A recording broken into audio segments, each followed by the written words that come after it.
Good morning. Welcome to another edition of Inquisition Update. My name's Tom Fress, and I'll be your host for the next hour.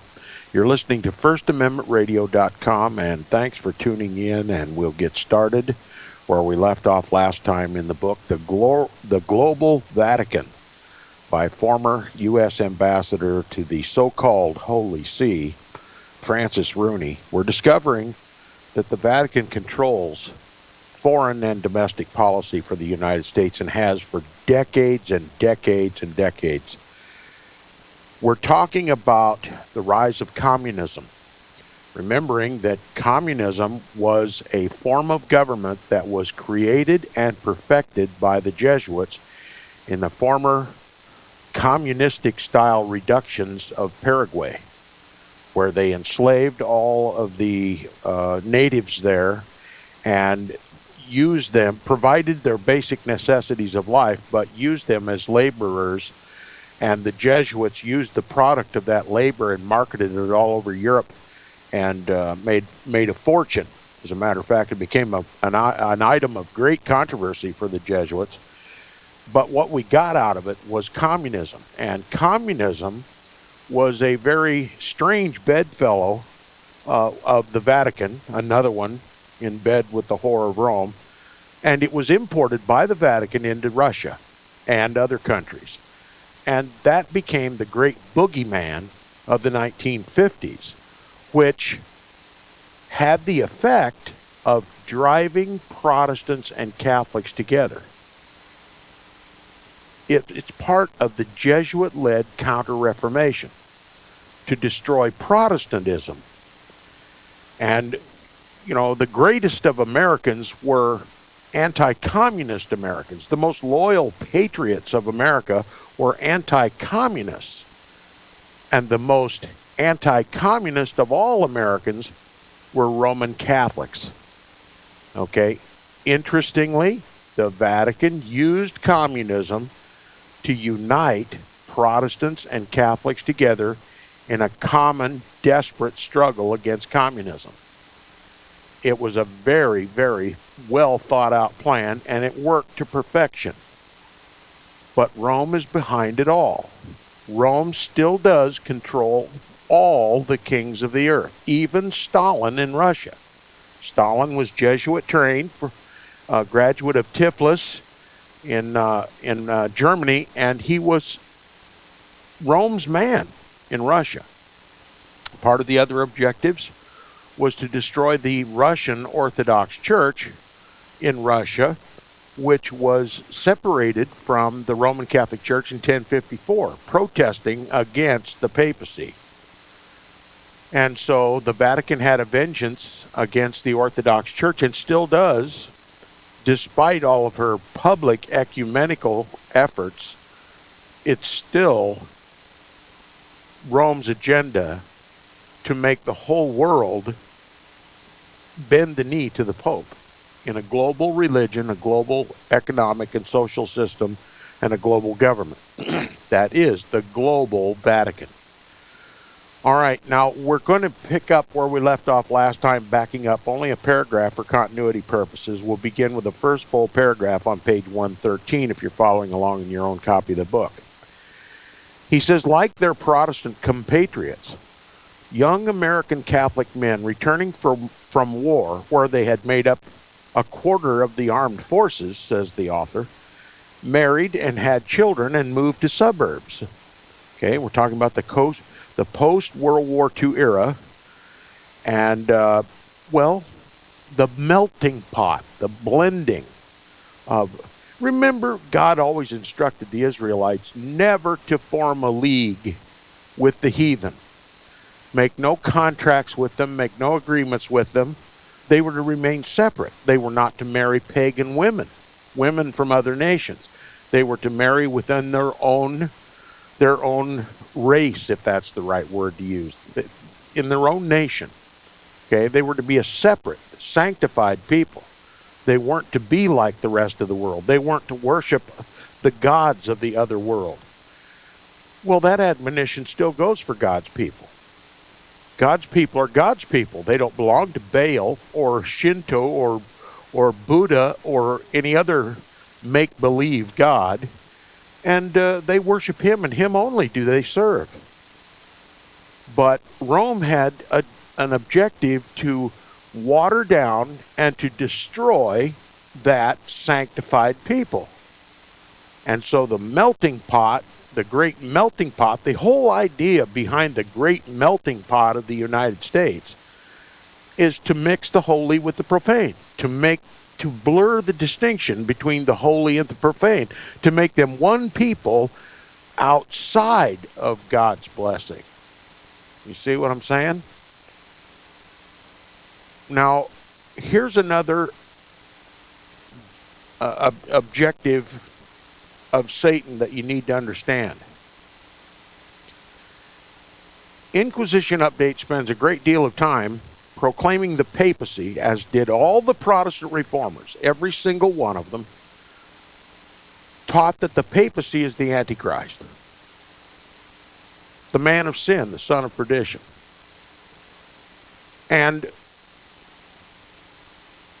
But from Satan's point of view, he doesn't care what error you believe in, as long as you believe in error. And you can even profess Jesus Christ as so long as you belong to a religion that profanes his name, that is so contrary and counterfeit to Jesus that when you study the tenets of the religion, you realize it's not a Christian religion at all. And other religions that are outwardly not Christian. Satan doesn't care which one of those you belong to. His objective is to destroy the body of Christ. So if he can convert the world to any of these various errors and leave Bible-believing Protestant Christians in a separate segment of the society that will not bend the knee to any other god and will not accept a counterfeit and hold strictly to the Bible, then they become an extreme minority in the world. All right, Roman Catholicism is only one of those errors, the chief error, I will add. But from Satan's point of view, all he has to do is to destroy the body of Christ. And by mixing God's people forcibly, or as a matter of convenience, or as a matter of patriotism, or as a matter of openness and open-mindedness, whatever positive term you can put on it, just to water down God's people. All right, this is how you should see this mixing and blending of people in the United States of America. It becomes more and more and more difficult for God's people to remain untainted by the world. All right.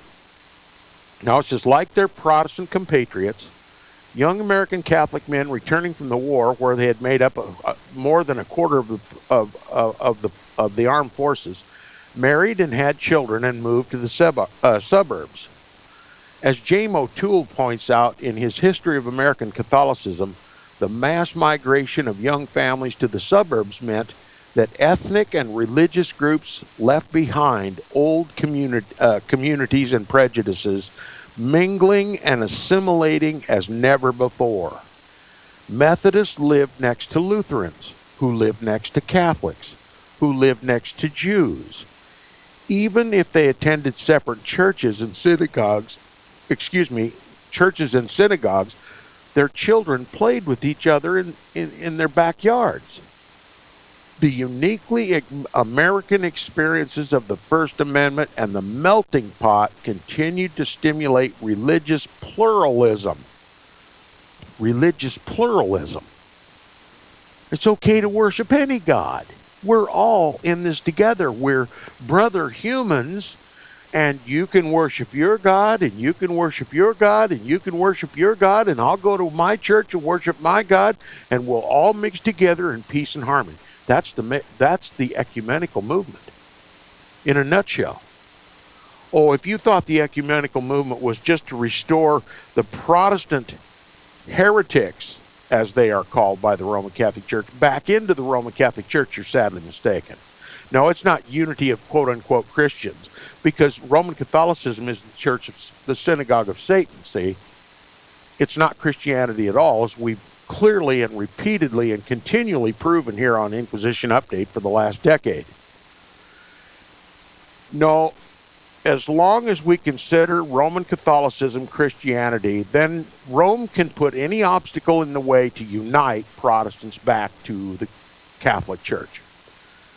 And Rome has opened her hand and shown us that ecumenism isn't just the return of the Protestant churches back to the Roman Catholic Church, but it's an ecumenical mix of every pagan religion on the planet. It opens its arms to every pagan religion on the planet. It's a global religion, pluralistic in appearance, but it is unified rebellion against God. That which Israel committed and was punished unmercifully, almost unmercifully by God. We're committing the same sins. We have to separate and segregate ourselves and remain holy to Christ and untainted by the world. That's a new concept for Christians in America. You've not been taught this in your churches, and you've not been taught it in the schools especially, and you're certainly not taught it by the mainstream media. You're taught humanity, global humanity. We're all in this together. No, we're not all in this together. There is still the holy and the profane. And only those who chosen and called by God know the difference and demonstrate the difference in their lives. But we have this American melting pot. Now, to be a true American, you have to be pluralistic in your mentality. You can't be isolated.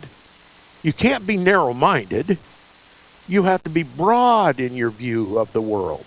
You have to be accepting and tolerant in your view of the totally apostate world, the totally anti-Christ world. That's become the norm. And you hear Christians speaking in these terms now. True Bible-believing, well, you might question whether they're true Bible-believing Christians, but those who profess themselves to be Christianity are globalists now. That to them, that's the move of God. No more wars, no more religious persecution, religious liberty for everybody, a great big global melting pot. See, the melting pot mentality worked in the United States, yuck, yuck, which never began to bring in Christ's righteousness. The United States is not a Christian nation. It is indeed a melting pot, an ecumenical melting pot, and they're all going down the yellow brick road to Rome. So the globalism and the melting pot, the ecumenical spirit is now the new religion. And it doesn't distinguish between the holy and the profane. And the whole world is just headlong rushing down this road to a global religion. That's what America was cut out to do. Believe it or not, despite its Protestant beginnings, through the leadership of the federal government, the United States is becoming entirely different than what the Protestants had envisioned for it. And you have to ask your question, do I really owe my patriotic spirit to this country if I am a Protestant? That's a serious question we all have to deal with. We're going to be forced to deal with it eventually. I think we ought to deal with it now. Well, we're not under pressure, just under a strict and careful understanding of the Word of God, taking how God dealt with the Jews, the Israelites, as an example. All right, now we're going to continue with this melting pot mentality and this Roman, because that's what it is. It's a Roman Catholic mentality. Now, he says, beginning with the early responses of Pius XI and Pius XII to communist ideology and teaching, the position of the Catholic Church was clear. By the late 50s, Catholics were widely perceived as one of the most vocally pro-American, anti-communist groups in the country. Okay? To be pro-American is to be anti-communist. How does that work for Rome? Well, Rome planted the communist regime in Russia, made it the big boogeyman, and then used it to drive all the religions together, especially the Protestants back to the Catholic Church.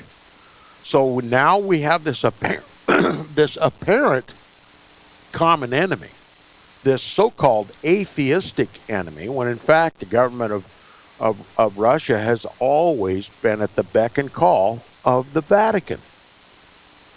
All right, so we have this perceived atheistic communism elevated to a global threat now, and it's doing its work in the United States of America.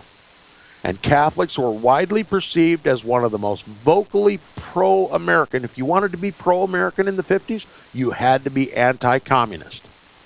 Catholics were pro-American because they were anti-communist. All right? Now, Catholicism was now, quote, prima facie evidence of loyalty, unquote, as Daniel Patrick Moynihan put it at the time. When it came to questioning patriotism in the 50s, joked the future New York senator, quote, Harvard men were to be checked, Fordham men would do the checking, unquote. Now, excuse me, Harvard men, meaning essentially Protestant men, were to be checked, and Fordham men would do the checking.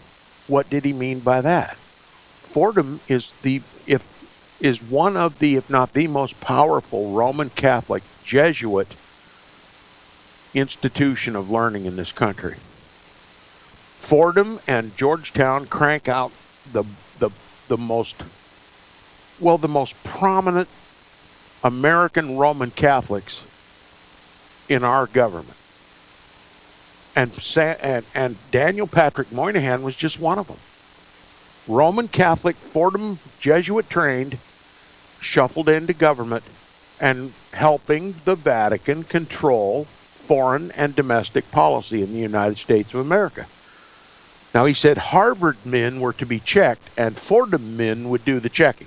In other words, if you're going to be examined for your patriotism, you're going to be examined by those who were Jesuit trained. If you're going to be examined for fitness to serve in the American government, you're going to be checked by Jesuit trained Roman Catholics. They're going to control the government. Because we can't have any communists rising to power in this country. And we know the best and most loyal and patriotic Americans are anti-communist Roman Catholics. They are the most to be trusted. Remember, they went from the greatest of all evils to be feared in the nation. Now, in the 50s, if you weren't Catholic, then chances are you might be communist, and you were to be checked by Fordham educated, Jesuit educated Catholics. All right. This book is very revealing if you know what's hidden behind the words. Daniel Patrick Moynihan said Harvard men were to be checked. Fordham men would do the checking. So if you're going to serve in government, you're going to serve in a powerful position in this country, you're going to be vetted. You're going to be vetted by Jesuit-trained, Fordham and Georgetown University educated Roman Catholics. That's how you control foreign and domestic policy in this country. If you fill the most responsible, the most authoritative, the most powerful offices in this land with Jesuit-trained people or those who have been vetted by Jesuit-trained people. So America's becoming Catholic. And there's nary a whimper of protest by the Protestants. Now, I'm going to repeat it again. I'm sorry, you have to hear this again. There's no protest because Protestants no longer see the Antichrist as the papacy.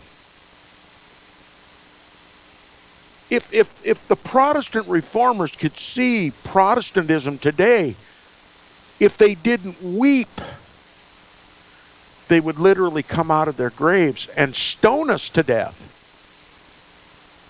We have allowed Rome to take over our government. We failed to protest. We failed to recognize there was a need for a protest because we forgot the basic tenet of Protestantism, that the Antichrist, the man of sin, the son of perdition, the little horn of Daniel, is the papacy of history. Why did we forget that? How could we have forgotten that? Why, of course, a Jesuit-inspired lie. They took Daniel chapter 9 and verse 27 and applied it to the Antichrist and indicated that Antichrist was a single individual, not the whole history of the papacy. A single individual that signs a peace treaty with Israel, allowing them to begin animal sacrifices again, and then violates that treaty after 3.5 years, causing the sacrifices and oblations to cease. Well, Tom, what did the Protestant, if the Protestant reformers didn't believe that, what did they believe? Well, of course, they believed that the Antichrist was the man of sin, the son of perdition. The papacy was the Antichrist. He was the one who was drunk with the blood of the saints and the martyrs of Jesus. All of history confirms this. He was the little mouth that roared, with eyes like eyes of a man, and a mouth speaking great blasphemies against the Most High. That's the papacy. It can't be anybody else. You know, people, you ask them, a dozen people on the street, who's the Antichrist, you'll get at least 12 different answers. You'll probably get many, many more than 12 different answers, because even those who say they know who the Antichrist is, if you listen to him for a while, it's Barack Obama, and then, well, it could have been, Henry Kissinger, or it could be Mickey Mouse for all that. They don't know who the Antichrist is. They don't have a clue, and they don't really care. You see what the Jesuits did by promoting futurism? They turned Protestants into blithering idiots. I'm sorry to be so frank, but for crying out loud, judging what Protestants believe and teach today compared to what the Protestant reformers did, you can't believe it's the same people. Totally disconnected. And how were they disconnected from the Protestant Reformation? Futurism. That the Antichrist is one man that comes just before Christ returns. Totally blinded Protestants. Totally blinded them to all of history. Totally blinded them to a true interpretation and understanding of the prophecies of Daniel. And put their own lives, spiritual and physical lives, at risk in the process. Because now they're all going to go back to they're all planning, they've been preaching this for 100 years, 200 years. The futurism sprung up into existence, at least in the Protestant churches, 200 years ago. And it has had its effect. It has single-handed, if you could attribute the fall of Protestantism to one thing, it's futurism. Without futurism, there might be a modicum of protest in this country. And people like Daniel Patrick Moynihan, who said Harvard men will be checked, Fordham men will do the checking, would never have served in the American government. And we might still have religious liberty to be Protestant. We'll be back right after these messages.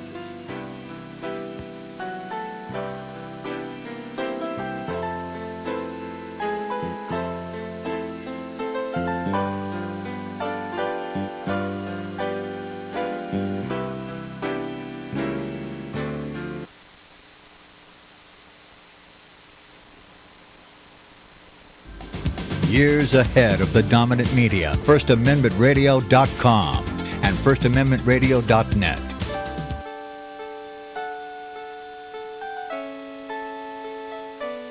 The program you are listening to is 100% sponsored by you, the listener, on this First Amendment Rights Media channel. You will notice that there are few commercials on this radio network. There's a good reason for that. Corporate advertising dollars come with strings that limit program content. So without your help, these programs cannot continue on internet or our several affiliates. If you benefit by the educational law programs, we ask you to give. If you are admonished or nurtured by the Bible and ministry programs, we ask you to give. If some voice a cause that you are passionate about, we ask you to give. If you believe in any of these, we ask you to support them as you would a missionary on a continual basis, as if giving a tithe for missionary radio. These programs are not commercially viable and must be supported by those faithful to the cause of truth. Look for the button to sponsor your favorite programs at our listen and schedule pages on the internet. Then, when you subscribe, we will send you the last quarterly MP3 CD of that program immediately, and continue to do so with each new quarter. We will also give you unlimited archive access to all of our programs. We're asking you to give much less than a tithe, so that you may also send support directly to a particular program host, cause, and anywhere else the Spirit may lead you.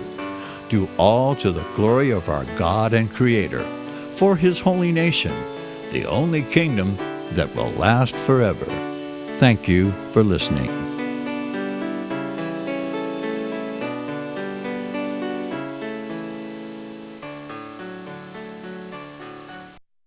Visit crosstheborder.org, CROSS, crosstheborder.org, to get your print, EPUB, or PDF version of the book, The Rapture Will Be Canceled. That's crosstheborder.org. I know you all want answers, and believe me, so do I, and I'll do my best to get them.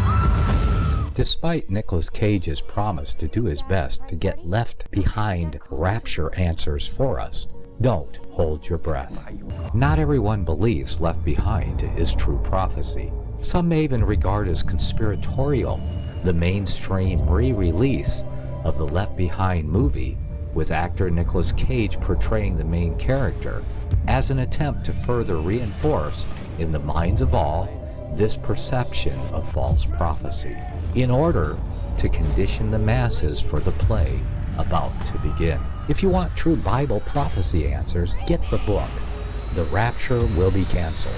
The author exposes the Latin rapture origin, the 7-year tribulation deception, true Bible revelation of Daniel's 70 weeks, the abomination of desolation, the restrainer, America in the Revelation, the image of the beast and the mark of the beast, and the truth about God's chosen people, and so much more about Bible prophecy. This book will shatter the Left Behind paradigm of future events. Get the book, The Rapture Will Be Canceled. Visit crosstheborder.org, CROSS, crosstheborder.org, to get your print, EPUB, or PDF version of the book, The Rapture Will Be Canceled. That's crosstheborder.org.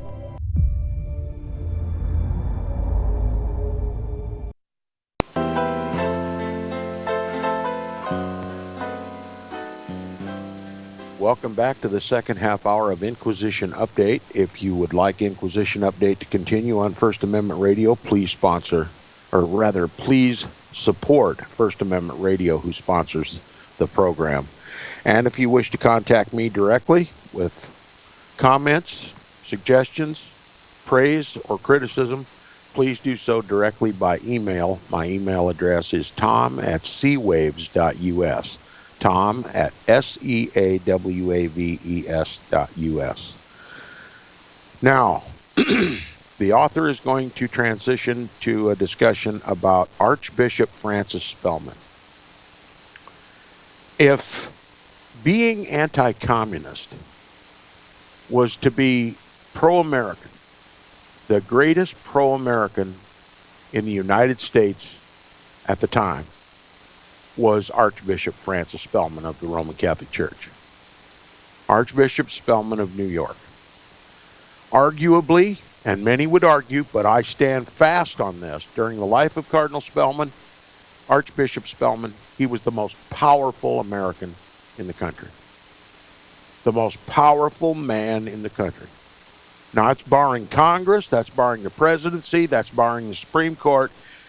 He was the most powerful man in this country. He dictated in this country. Cardinal Spellman, the closest to the Vatican of any American prelate, maybe even to this day, accomplished more for the Vatican in the United States of America than any Roman Catholic prelate, probably in American history. Now, when you put him up against John Carroll, that's a mouthful. But I believe Archbishop Spellman was the most powerful American and probably will eventually be canonized by the Roman Catholic Church. That'd be my guess. But it says, oh, by the way, did you know that Archbishop Cardinal Francis Spellman was chosen somehow to be called the Vicar General of the United States Armed Forces? Vicar General of the United States Armed Forces. Just look it up on Wikipedia. It's public information. I didn't make it up. It's factual information. Now ask yourself, especially you Protestants out there, forgetting for a moment your futurist beliefs, what do you make of the most powerful Roman Catholic in America being called the Vicar General of the American Armed Forces? He had the rank of general? No, Vicar General. He was somebody's vicar. Who was more powerful than Cardinal Spellman? The Pope. And he was the Pope's representative in America, and he was in charge of the American Armed Forces. He was a militiaman. And not only did he control the American Armed Forces, if that weren't enough, he controlled the Knights of Columbus. He was a Knight of Malta. He had close ties with the most important and powerful men in our government, particularly President John F. Kennedy, the first Roman Catholic in the American White House. He ruled the roost, baby. And I mean, he never took no for an answer. He promoted anti-communism and pro-Americanism, becoming synonymous with anti-communism more than anybody in the country. He led American foreign policy in the 50s and 60s. He was the man. There are photographs of Cardinal Spellman in U.S. military uniform. And it's my understanding he and the priests and the bishops that accompanied him on foreign trips to discuss war strategy with our generals in the Army and the armed forces, they baptized tanks. They dipped their little dipper in the holy water and splashed the tanks in the Vietnam War. The photographs of it. I believe it's in the book Vietnam, Why Did We Go? By Avro Manhattan. Photographs of Roman Catholic priests baptizing tanks and guns and soldiers. Now, people roll their eyes when I tell them that Vietnam was nothing but a crusade, a Roman Catholic crusade against the Buddhists. No, it was a war against communism. No, it wasn't. It was a war against Buddhism. in the book Vietnam, Why Did We Go? Avril Manhattan reveals that the CIA had secret dealings with the communist North Vietnam and simply helped the North Vietnamese government helped the CIA in moving Roman Catholics from the North to the South Vietnam. Allowed CIA to fly planes over North Vietnam spreading anti-communist propaganda that Mary and Jesus had moved to the South. And that, of course, led all North Vietnamese Roman Catholics to flee to South Vietnam, where the United States, with the help of the Kennedy family and the CIA, installed Ngo Dinh Diem, the first Roman Catholic dictator of South Vietnam. And who died? The Buddhists. Now, you can read that book for yourself. You don't need me to read it for you. Vietnam, Why Did We Go? By Avril Manhattan. These people were led by Francis Cardinal Spellman.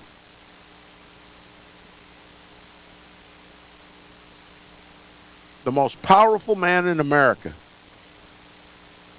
Now, the author says in his book, in the absence of official diplomatic relations, and I will add, between the United States and the Vatican, so there was too many Protestants protesting in the United States. They didn't want any formal representation between the United States and the Vatican. Well, they couldn't stop the president from having a personal relationship with the Pope, the Antichrist of the Bible, but they didn't want any formal diplomatic relations.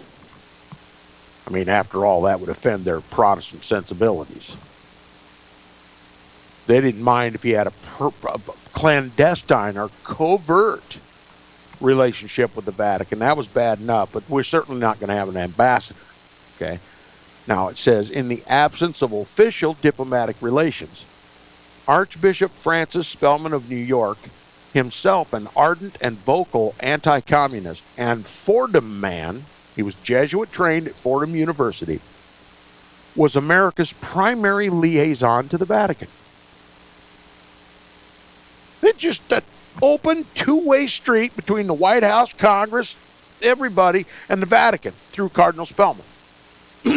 I mean, he was the pack mule that ran information back and forth from Washington to the synagogue of Satan. No protest there.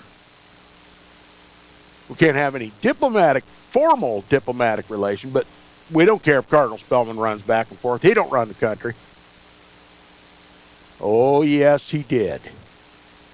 Yes, he did. And his replacements do, too. Vicar General of the United States Armed Forces? Look it up. It's incredible. And no protest. He says he was correct in believing he could achieve more for the church from his post in New York than he could have done in Rome, and he became the face of the American Roman Catholic Church. He became the Catholic Church to most Americans. He became the face of the Catholic Church to most Americans. That's right. When an American thought of the Roman Catholic Church, who did they think of? Cardinal Spellman. He was on every channel. He was on every channel. When Cardinal Spellman spoke, everybody listened. When the representative of the Vatican, the representative of the man of sin, the son of perdition, the Antichrist of the Bible spoke, everybody in America listened, including the president. You still say the Vatican doesn't control foreign and domestic policy in the United States? How do you explain away the example of Cardinal Spellman? Listen to what he says. He says, Spellman played an important behind-the-scenes role in virtually every major U.S. foreign policy decision at the time. Let me read it again. Read my lips. Spellman played an important behind-the-scenes role in virtually every major U.S. foreign policy decision at the time, particularly decisions regarding the containment of communism. Well, he's our man against communism. We have to do what he says. Never mind that he is the personage of the papacy in visible form in the United States of America. He's the visible manifestation of the man of sin right here in America. But he's anti-communist. He must be a good man, a real American. See what they did to your mind?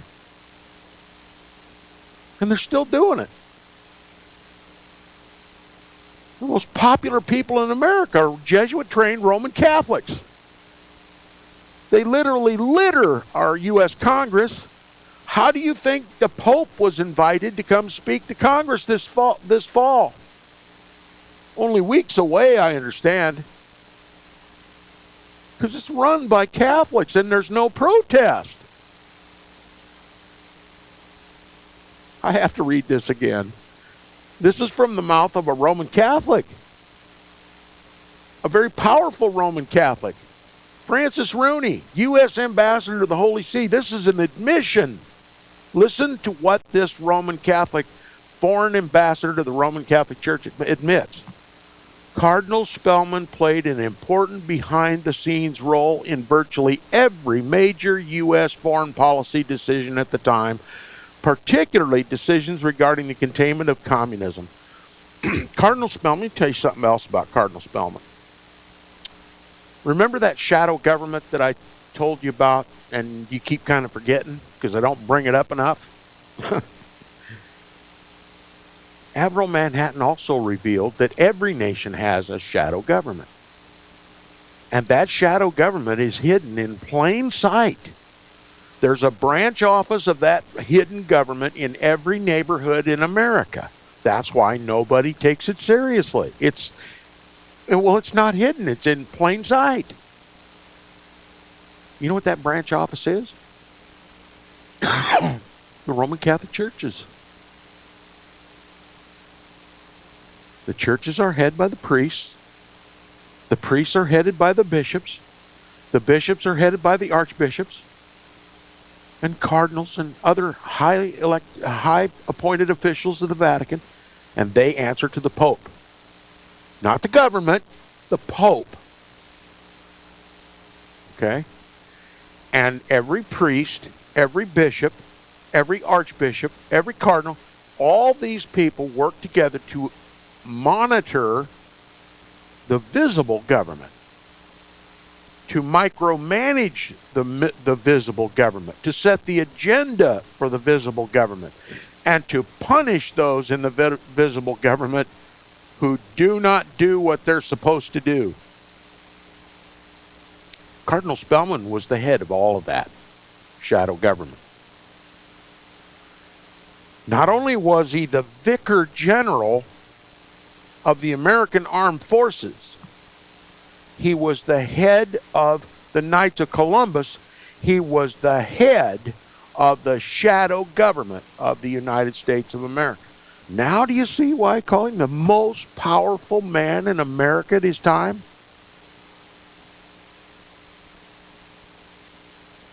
He is admitted to have controlled U.S. foreign policy, but through his shadow government, he also controlled domestic policy.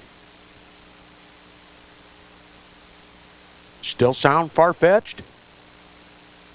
That the Vatican controls the United States foreign and domestic policy? Does that still sound like anti-Roman Catholic bigotry, or is that pretty close to the truth? You know, a lot of people like to paint me as an anti-Roman Catholic, a rabid anti-Roman Catholic bigot. Just discredit me, wad me up in a ball, and throw me in the trash can. But what about the facts? What about the facts of history? What about the facts of current events? What about the facts of the Bible?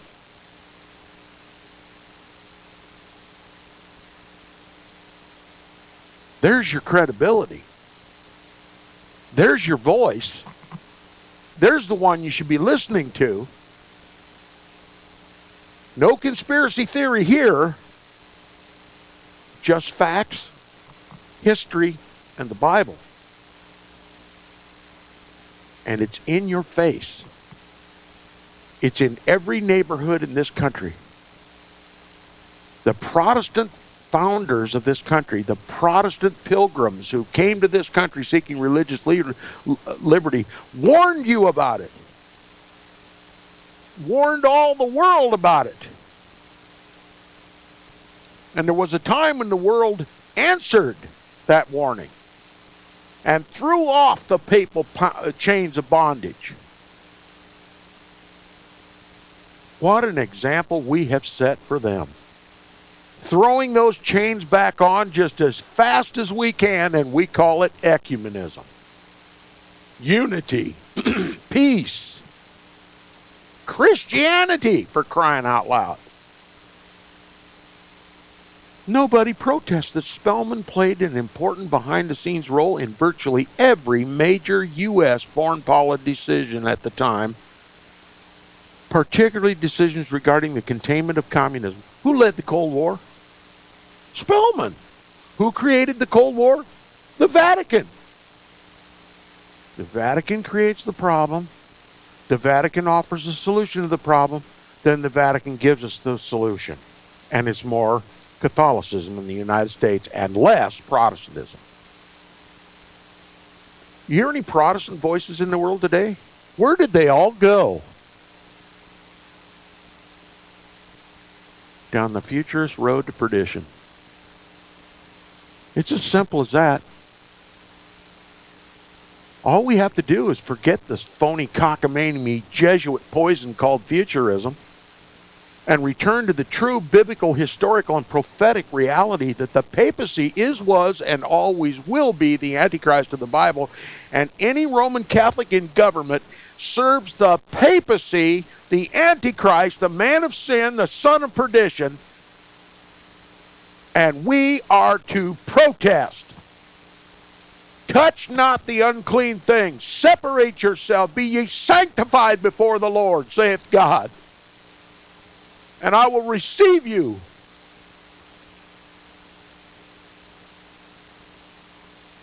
And I will bless you. But if we don't hearken to the voice of history, to the voice of the Bible, to the voice of prophecy, we're doomed. Just as was Israel, every time they failed to obey God and started mixing ecumenically with all the pagan religions in the world and started making images and idols to their god Baal and making sacrifices to the god Baal, who is no God, then God led them away in captivity and servitude and slavery. And we weren't led. We invited the slave master to this country. And we've invited him again this September. And he's coming to speak to his people. Not Protestants. He's coming to speak to his people. And they're going to do what he says. It's all going to be hidden under a veil of economic crisis, environmental crisis, spiritual crisis, and all. And the papacy's got all the answers. And we have to accept him as the God of gods. Our government must accept him as the God of gods and do what he says. Because he's the vicar general of Satan himself. The Antichrist. Now that futurism has done its damage, ecumenism is now the watchword of the day. Peace is the word of the day after being so wearied of war for nearly 2,000 years. The world's ready to capitulate to Antichrist himself. None of it would have been possible had it not been for futurism. None of it would have been possible were Protestantism still alive in this country. He says, speaking of Cardinal Spellman, he was a member of the National Committee for a Free Europe, an organization. He was a busy man, wasn't he? Vicar General of the United States Armed Forces, leader of Columbus, the Knights of Columbus, head of the shadow government of the United States of America. He was a member of the National Committee to Free Europe, an organization headed by CIA Director Allen Dulles. Yeah. He was a member of the National Committee for a Free Europe. After all, Europe was threatened by this boogeyman called communism, this Jesuit-inspired boogeyman. An organization. See, he was running policy for Europe too, right? But it was an organization headed by CIA Director Allen Dulles. You see why I call CIA Catholics in action? Oh yes, I know Allen Dulles was supposedly Presbyterian, but he was papist because he was anti-communist. You see how that worked? When he might ordinarily have been, maybe, possibly, could be, he might be a little bit anti-Catholic in his belief. Well, that took a back seat to be an anti-communist. And so he served the papal agenda. CIA serves the papal agenda. As long as it's anti-communism, as long as it's anti-radical fundamentalist Islam, it's papal CIA. Catholics in action. Oh man, it says this organization called the National Committee for a Free Europe, an organization headed by CIA Director Allen Dulles, which promoted anti-communist ideals, and he lent his support to a broad array of American efforts to curb communism. You know where part of those American efforts were expended? Oh, in the Protestant churches. Yes, we have to cause the Protestants to fear communism and get them on our side. And you know what else was going on at this very time? When Protestants were being enticed into a closer pro-American anti-communist relationship with the Roman Catholic Church, the ecumenical movement to unite all the religions of the world, going on at the same time. Remember what I started out with at the beginning of the program? Satan doesn't care which error you believe. Just pick one. Pick them all. Just don't pick Protestantism.